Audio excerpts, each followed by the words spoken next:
Assalamualaikum warahmatullahi wabarakatuh. Kembali lagi dengan saya Muhammad Adrian di kelas kecerdasan buatan.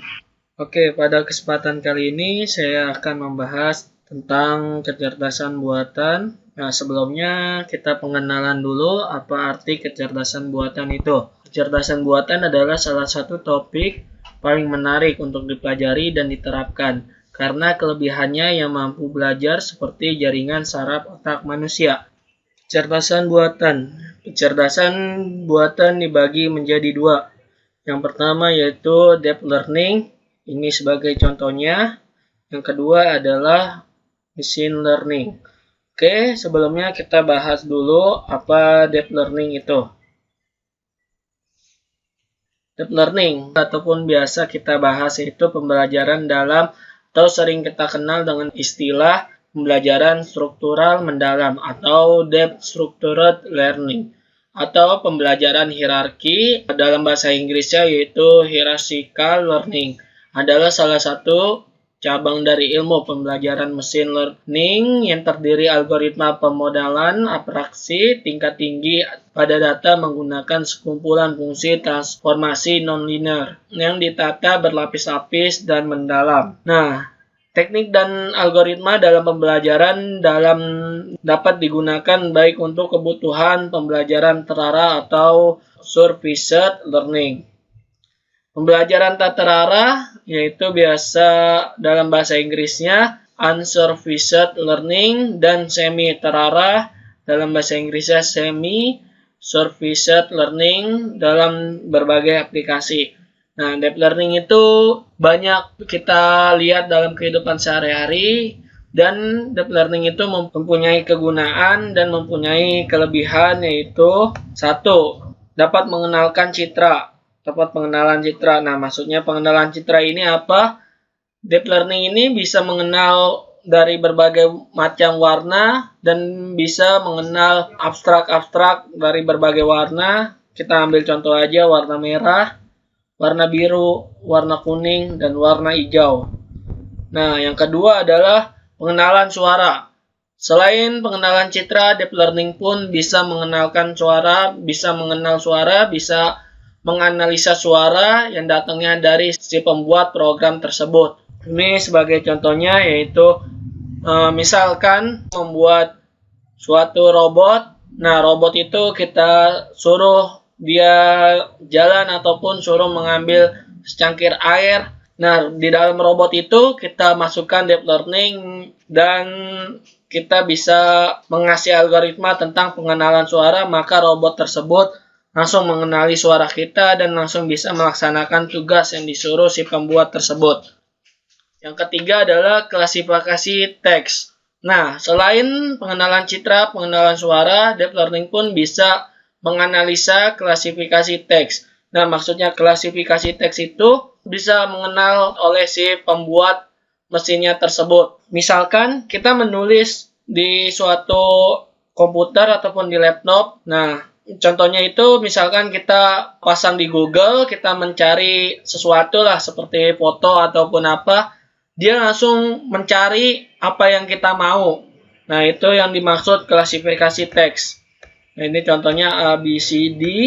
Ini kita bahas yang selanjutnya yaitu contoh algoritma deep learning.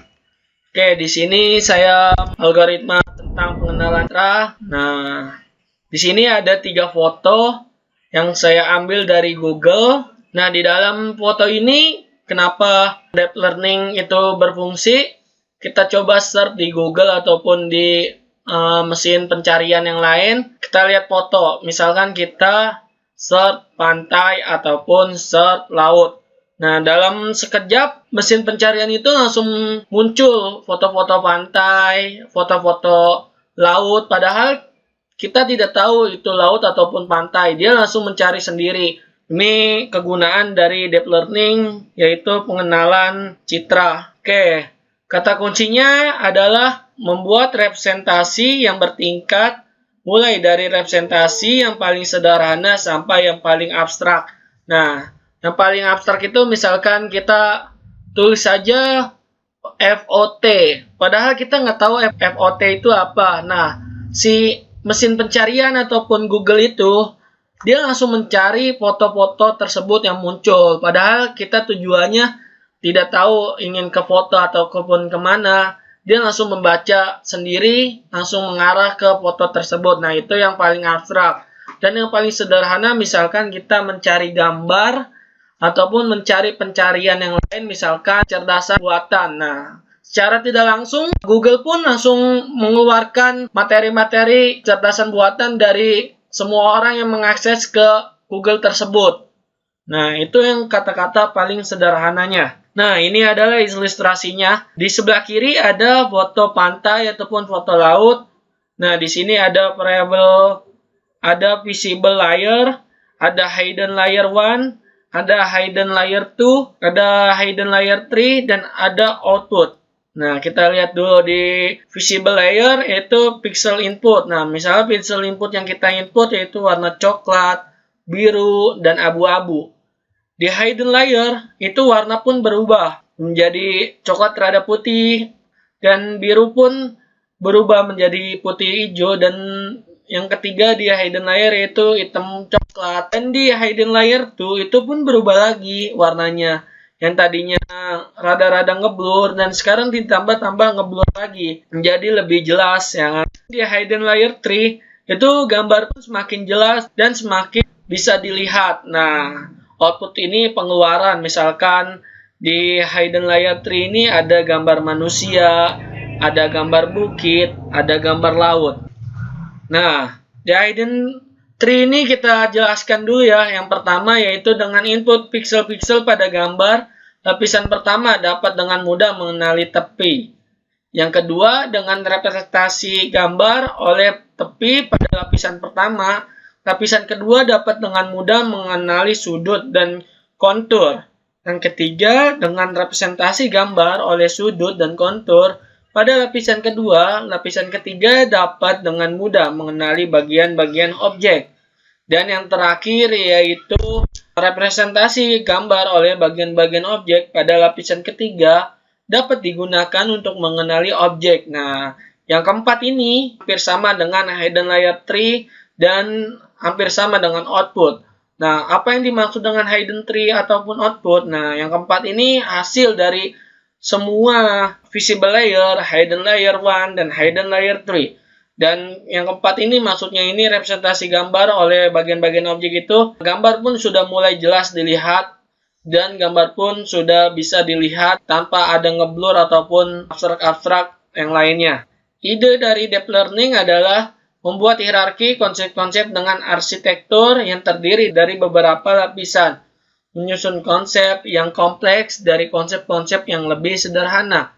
Sifat ini memberikan deep learning kemampuan untuk mempresentasikan sebuah permasalahan dengan fleksibilitas yang tinggi. Di deep learning ini mempunyai kemampuan untuk memecahkan masalah dengan fleksibilitas yang tinggi. Maksudnya fleksibilitas yang tinggi itu apa? Kita bisa menyelesaikan dengan fleksibel. Fleksibel itu waktu yang singkat, cepat selesai masalah tersebut. Itu deep learning itu mempunyai kemampuan tersebut. Nah, di deep learning itu dibantu oleh Artificial Neural Network yang biasa disingkat dengan ANN. Adalah bagian yang paling ajaib dari deep learning. ANN ini mensimulasikan kerja otak kita yang tersusun jaringan saraf yang disebut neuron. Nah, ini contohnya. Nah, ini ANN untuk membacakan ataupun salah satu contoh dari kerja otak kita. Oke, yang kedua itu kita bahas yaitu machine learning.